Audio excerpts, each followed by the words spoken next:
He started with almost nothing. No money, no connections, no special guidance, just a small, worn-out notebook and a dream that felt way too big for his reality. Everyone around him, even the people who cared about him, told him to stop. They said, "Be realistic. Give up. The world is too big, and you're too small." And for a while, he almost believed them. The path forward looked impossible, and his chances felt like zero, but something inside him refused to quit. So, every single day, he worked quietly.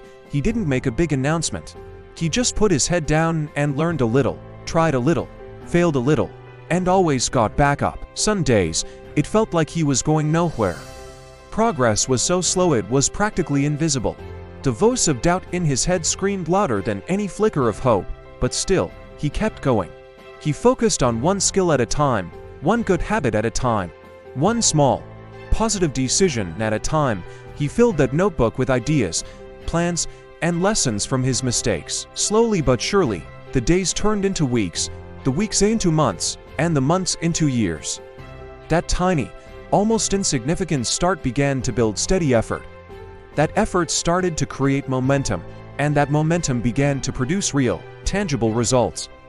It was like watching a snowball roll down a hill, getting bigger and faster with every turn.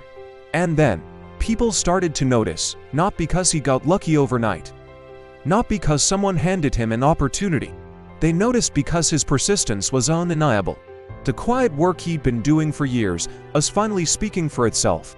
One day, he paused and looked back, not at his failures, but at the journey. He saw how far he'd come from that first small step in a quiet, lonely room to standing in front of opportunities he once only dreamed about. The world that had seemed so intimidating and vast now just looked like a path he had already walked, one determined step at a time. The lesson in his story, so powerful and so simple: a small start is never a weakness. It's the strongest foundation you can build for a big future. It doesn't matter where you are right now. Start with what you have. Keep moving forward, even when it's hard. Your future is waiting for you to build it. Thanks for watching, and don't forget to subscribe for more inspiration.